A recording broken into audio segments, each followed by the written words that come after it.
muchas gracias. Un agradecimiento por permitirnos participar en estos espacios realmente importantes, tanto para nuestros pacientes como para los diferentes profesionales de la salud, para reconocer un problema de salud pública tan importante como es el asma.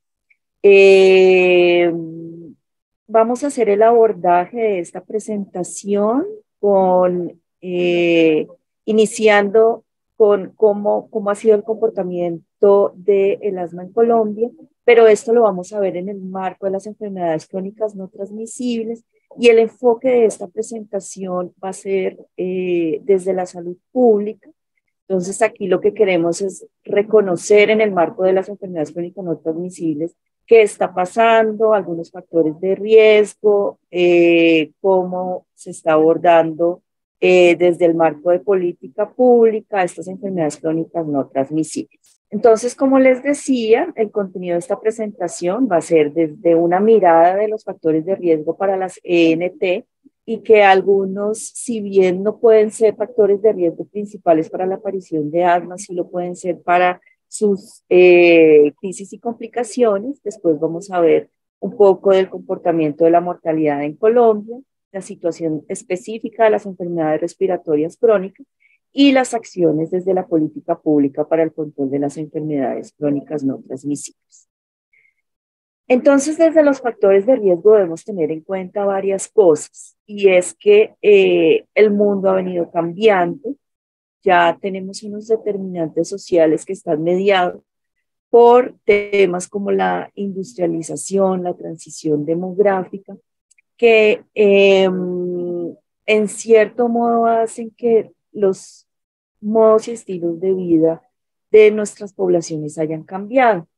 ¿Esto qué quiere decir? Tenemos hoy en día madres que están cambiando el tiempo en el cual inician su gestación. Estamos transitando ya desde lo que veíamos de un embarazo en adolescentes que también tenía muchos factores de riesgo, a mujeres mayores que inician sus procesos de gestación, y esto hace que de una u otra manera pueda incidir en algunos factores de riesgo importantes para estas enfermedades respiratorias crónicas como el asma, como por ejemplo la prematuridad, el bajo peso al nacer, la disminución en la lactancia materna, que si bien es algo que va en contravía con lo que espera la política pública frente a un tema tan importante como la lactancia, lo que vemos es que las mujeres por el ritmo de vida lo hacen menos, se pasa menos tiempo en casa, de pronto al cuidado también de los niños, y esto de una u otra manera también puede incidir en la adherencia a los tratamientos y el seguimiento de diferentes enfermedades. Los factores de riesgo comportamentales, que si bien hemos avanzado en el país, aún tenemos una problemática importante como es el consumo de tabaco en los hogares. Si bien hemos mejorado en la edad de inicio, ya hemos aumentado esta edad de inicio, ya no es en niños tan jóvenes, aún tenemos retos muy importantes frente al consumo de tabaco, que también es un factor que puede incidir en las complicaciones. Tenemos también alimentación poco saludable, que es un factor importante para el tema de obesidad en niños. Cada vez vemos cómo los niños, si bien tenemos políticas importantes frente a temas como el etiquetado, seguimos teniendo malas prácticas nutricionales con nuestros niños, seguimos fomentando el uso de paquetes, de alimentos ultraprocesados, que hacen que el sobrepeso y la obesidad en niños sea una problemática importante a nivel nacional. Y esto aunado con otros factores que, digamos, los exacerbaron en el momento, en la pandemia, como fue la reducción de tiempo de actividad física, el aumento del tiempo en pantallas, que hace que también se aumenten estos factores de riesgo para sobrepeso y obesidad. Es por eso que es clave entender esto como una cadena y que cada vez que intentamos incidir en estos factores de riesgo, desde la promoción de nuevas condiciones y estilos de vida saludable, estamos contribuyendo para la reducción en general de las diferentes enfermedades crónicas no transmisibles. Frente a la mortalidad en Colombia, se debe resaltar que si bien hay esfuerzos importantes en política, vemos como en los últimos 30 años las enfermedades respiratorias crónicas han pasado de ser la novena causa, como lo vemos en el centro de la diapositiva, a ser la quinta causa de mortalidad en el país, esto concorde a 2020. Sin embargo, 2020, que es el último año que tenemos con datos oficiales, pues tiene un sesgo allí importante dado por todo lo que pasó con la pandemia por COVID. Y cabe resaltar, y es un mensaje que siempre queremos dar desde la subdirección, que dentro de las 10 primeras causas de mortalidad general para nuestro país, 5 de ellas son por enfermedades crónicas no transmisibles. Por eso es tan importante todo lo que se haga, no solo desde la prevención de la enfermedad, tratamiento de la enfermedad, sino también desde todo lo anterior, en modos, condiciones y estilos de vida saludables. Y aquí traemos uno de nuestros indicadores que llamamos trazadores, que es la mortalidad prematura en Colombia. ¿Por qué es tan importante para nosotros la mortalidad prematura? Porque es la que se monitorea en la población entre 30 a 70 años, es decir, personas que no deberían fallecer por estas enfermedades. Entonces vemos una aparente reducción de la tasa de mortalidad prematura. Sin embargo, este número es un número que, si uno lo ve fríamente, no muestra una reducción importante porque estamos rodeándonos más o menos por los 240 muertes por 100.000 habitantes entre 30 y 70 años. Y esto con una alta probabilidad no de disminuir, sino al contrario de aumentar, dados todos esos factores que ya vimos en la primera diapositiva.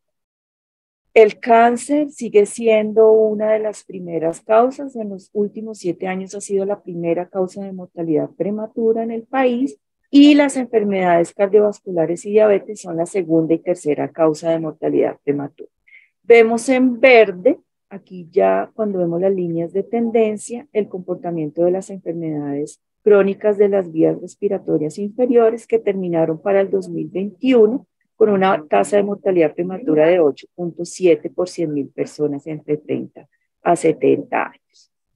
Ahora veamos un poco y fijémonos en este mapa de la mortalidad prematura por enfermedades crónicas no transmisibles, y ya más adelante lo vamos a comparar con el mapa específicamente de mortalidad por enfermedades respiratorias crónicas de vías inferiores.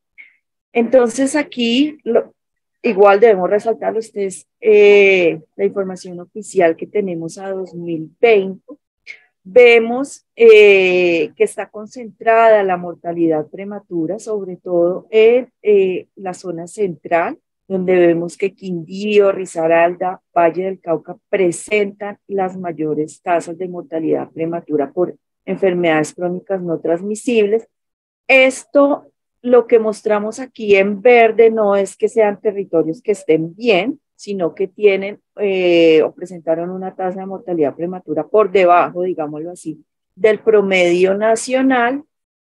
Sin embargo, vale la pena resaltar que es una problemática que existe en todo el país y que por lo tanto todos los territorios y todas las EPS deben estar trabajando para la reducción de esta mortalidad. Ahora vámonos específicamente a la situación de las enfermedades respiratorias crónicas en Colombia. Vemos que para el país, esto está basado, digámoslo, por lo menos los datos de prevalencia, donde vemos que para enfermedad pulmonar obstructiva crónica fue la prevalencia aproximadamente 8.9%, con una mayor prevalencia en territorios como Risaralda, Bogotá, Boyacá, Quindío, Caldas, Antioquia, Y tomando el mismo estudio que ya se presentó para asma, tenemos una prevalencia de 12.1 con una mayor prevalencia en los territorios de Antioquia, Atlántico, Bogotá, Bolívar, Córdoba, Santander y Valle. Vemos que la mortalidad general, la mortalidad por enfermedades respiratorias crónicas de las vías inferiores en Colombia pasó de 2010 de ser de 24.7 por 100.000 habitantes a una leve reducción que se ve en tendencia 2020, pasando a 22.9 por 100.000 habitantes. Sin embargo, sigue siendo una causa importante de mortalidad general, siendo para el 2020 la cuarta causa. Asimismo, es importante verlo desde indicadores complejos, como por ejemplo los años de vida ajustados por discapacidad, donde vemos que si comparamos el mismo corte, 2010, bueno, este va a 2019, que es los datos que tenemos desde el Instituto de Métrica, si vemos que aumenta los años de vida ajustados por discapacidad, porque si bien la mortalidad se reduce, porque tenemos tal vez un mejor acceso a medicamentos, a tratamientos, si el vivir con esta enfermedad durante muchos años, pues afecta significativamente a las personas, como es este paso de 467 en 2010 a 519 años de vida, que es lo que nos muestran los datos globales. Si lo vemos comparando con la región de las Américas para el 2019, vemos que en relación a los otros países, Colombia ocupa el puesto 11 entre los países de la región en tasa de mortalidad por enfermedades respiratorias crónicas de las vías inferiores. Ahora, como les decía, vamos a comparar un poco el mapa que ya vimos de mortalidad general por ENT a la situación y a la mortalidad por enfermedades respiratorias crónicas y cómo se distribuyen en el territorio nacional. Y si ustedes se fijan, hay una tendencia de concentración también hacia el centro. Vemos que también están entidades territoriales como Quindío, Tolima, Caldas, Valle del Cauca, que están en rojo para mortalidad por enfermedades respiratorias crónicas. Ya si uno intentara tal vez ver esto con una perspectiva de qué puede pasar en estos territorios, se hizo una rápida revisión de algunas encuestas poblacionales que tenemos y vemos que estos territorios también están relacionados con ser territorios donde aún hay prevalencias altas de tabaquismo y donde el sobrepeso y obesidad, según la ENSIM, pues también está teniendo una mortalidad importante.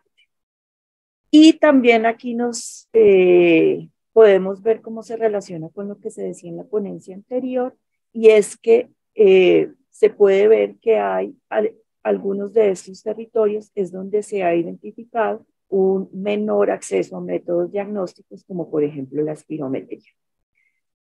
Ya para ver específicamente qué ha pasado en asma en Colombia, vemos que la tasa de mortalidad es menos de 1 por 100.000, sin embargo sigue siendo una problemática importante.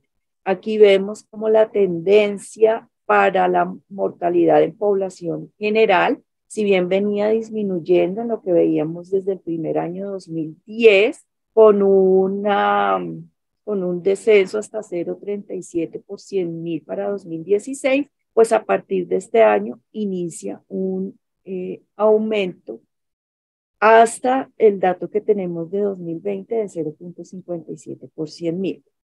Cuando revisamos este dato de esta mortalidad en menores de 16 años, vemos que la tendencia es mucho más oscilante, donde hay unos descensos importantes, por ejemplo, el que vimos hasta 2012 o el que se ve hasta 2015 o 2019, pero vuelven a haber unos aumentos importantes como el de 2013, 2018 y 2020.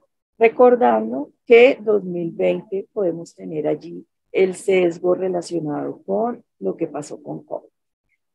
Ahora, esta diapositiva lo que quiere mostrar es cómo nos ve el mundo y son los datos que nos da el Instituto de Métrica, donde sí vemos una aparente reducción. Desde aquí vemos unos cortes poblacionales mucho más amplios, vemos que esto arranca desde 1990, una aparente reducción tanto en incidencia como en años de vida con discapacidad en estos cortes de tiempo, lo mismo que con la prevalencia. Sin embargo, aquí, y un dato clave, es el subregistro tan alto que existe para el diagnóstico del asma en Colombia.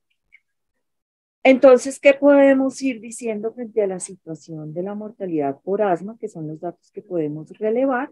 Y es los datos importantes de la mortalidad para 2020 se concentraron en territorios como Antioquia, Valle del Cauca, Bolívar, Atlántico, Bogotá, Córdoba, Cundinamarca, que fueron aquellos que presentaron las mayores tasas de mortalidad por asma. Que aproximadamente 1 de cada 8 colombianos sufre de asma, convirtiéndose en la segunda enfermedad respiratoria crónica más relevante después del EPOC.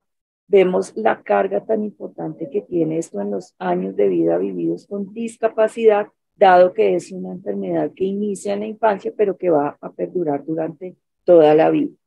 La prevalencia de asma, ya vimos, y ha sido reiterativo, es de aproximadamente 12.1, como esto es mucho más alto para los grupos de edad más jóvenes, como es el de 1 a 4 años, con aproximadamente una prevalencia de 18.9 y de 5 a 17 con una prevalencia de 16.7. En cuanto a la morbilidad, y estos sí son datos que tenemos tanto de encuestas como del registro individual de prestación de servicios, vemos que Antioquia, Atlántico, Bogotá, Bolívar, Córdoba, Santander, Valle son los que tienen la morbilidad más elevada por asma.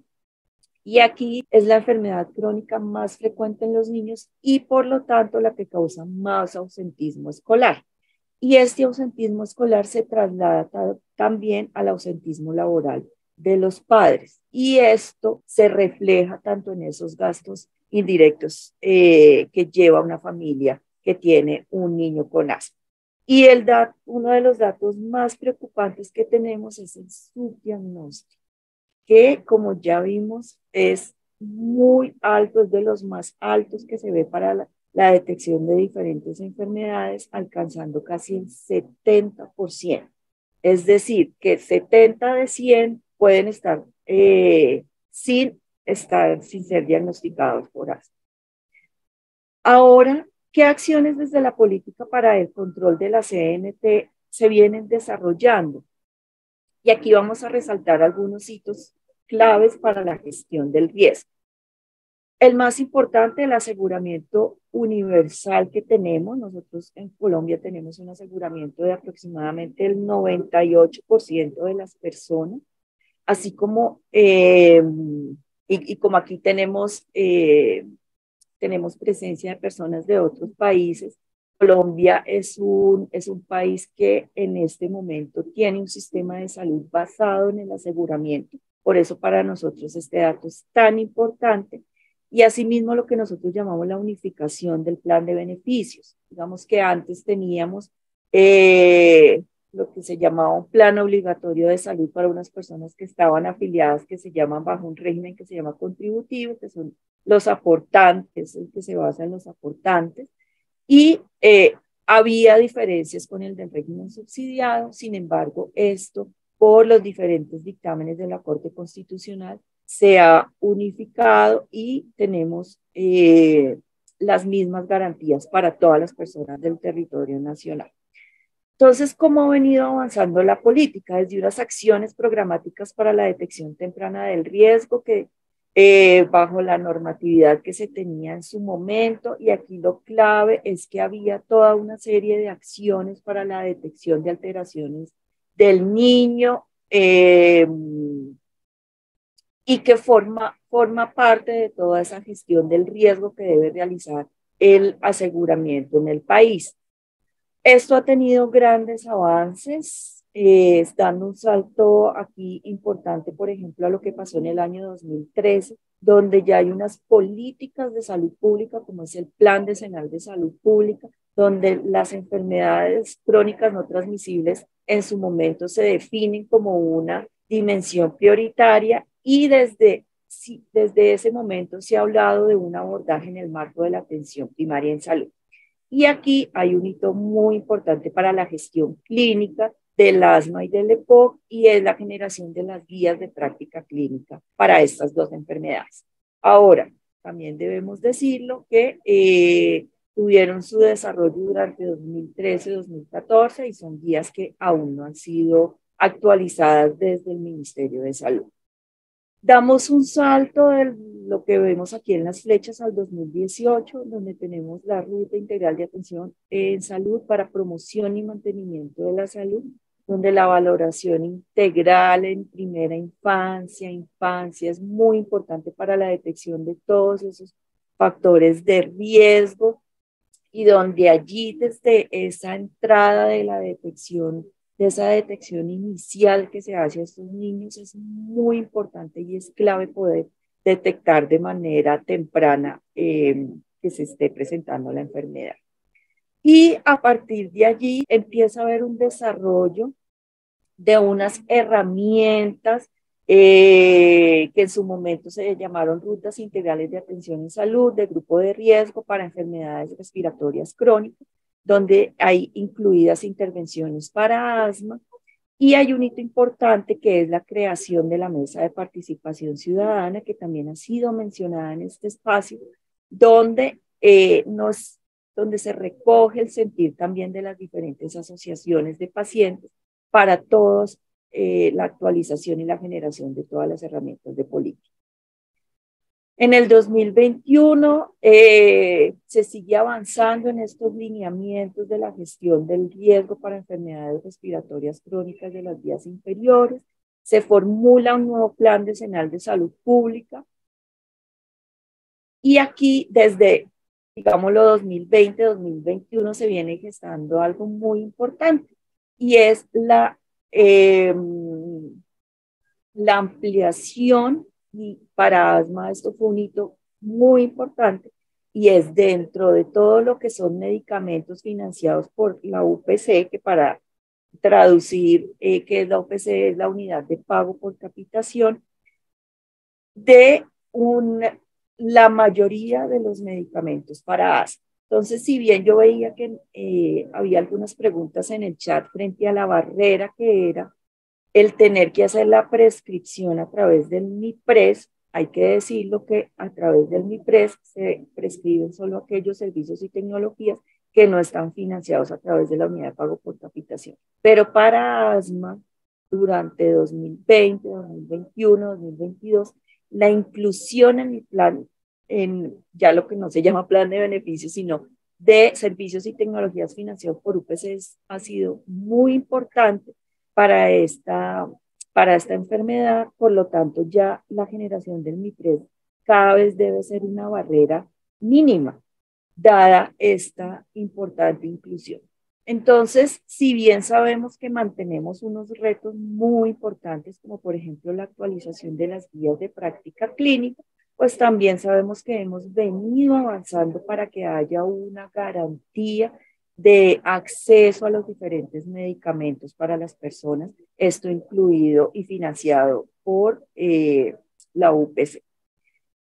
Para el 2022-2023 tenemos también unos retos importantes bajo las nuevas perspectivas de política, donde tenemos allí que deben estar basadas en un modelo preventivo, predictivo y donde la entrada para la detección de estas enfermedades seguirá siendo muy importante. Y tenemos abajo tres digámoslo, trazadores desde cualquier generador de política que venimos desarrollando. y es que cualquiera de estos instrumentos son instrumentos que deben estar centrados en las personas.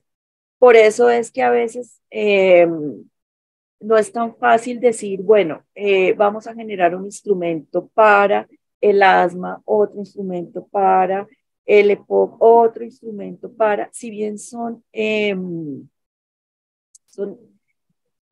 enfermedades que requerirán unos lineamientos clínicos diferentes. Para nosotros lo más importante es que el niño sea valorado integralmente para que se haga la detección y se pueda hacer el tratamiento y todo lo que conlleve el diagnóstico de la enfermedad, pero centrado en la persona. Y esto es clave para la actualización de las diferentes herramientas de política que tenemos. Que sea enfocado en resultados en salud relevantes, es decir, eh, trascender de esos indicadores donde digamos que si bien el proceso es importante, como por ejemplo el número de valoraciones integrales que se realizan, realmente que se traduzcan estos resultados en indicadores de impacto, como por ejemplo la reducción de la mortalidad prematura. Y que ha sido una premisa desde el inicio de todas estas herramientas de políticas, pero que toma una fuerza importante a través del modelo preventivo y predictivo, es que estén basados en atención primaria en salud.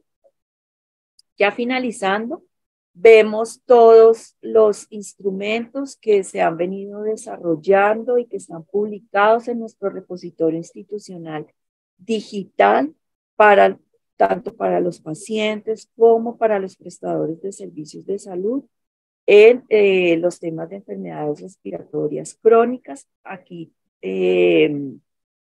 tenemos tanto los documentos como los enlaces en los cuales se encuentran publicados. Y para terminar, de pronto resaltar, porque estos retos ya han sido mencionados y realmente son los que deben de una u otra manera dar esa línea para lo que esperamos desde la generación de la política pública. Y es que uno lo que espera es que haya una articulación de todos los actores. ¿Esto qué quiere decir? Prestadores, pacientes, familias, para identificar casos en los diferentes entornos. Esto también incluye educadores para reconocer y poder canalizar adecuadamente si se encuentra algún caso en los diferentes entornos. El desarrollo de capacidades, no solo en el nivel especializado, sino también en los médicos generales, para la interpretación de la espirometría, que sigue siendo una barrera, digámoslo así, para el diagnóstico. Hacer la espirometría, hacerla bien, leerla bien para poder dar un diagnóstico acertado. Pensar en una red, pensar en que las redes de servicios para el manejo integral de la población con asma deben ser unas redes que nos permitan hacer un manejo oportuno, continuo y equitativo. Y es que lo importante es la adherencia al tratamiento, porque identificamos, pero si no hay una adherencia al tratamiento, pues vamos a tener muchísimas recaídas. Entonces aquí la red nos debe garantizar un manejo integral, tanto desde la detección a todo el manejo de la enfermedad. La ampliación de la oferta para los servicios para la toma de espirometría, que es uno de los aspectos clave que hemos identificado desde las barreras en los diferentes territorios para la detección temprana, y un reto que es para nosotros, que es la actualización de la guía de práctica clínica, porque si bien ya vimos que hay una inclusión importante de medicamentos financiados a través de la unidad de pago por capitación, pues las guías dan esas herramientas técnicas para los diferentes prestadores para el manejo adecuado de estas tecnologías que se ponen a disposición. Esto entonces es lo que les queríamos contar desde una perspectiva de política desde el Ministerio de Salud. Queremos agradecerles de nuevo que nos permitan participar en estos espacios. Muchas gracias.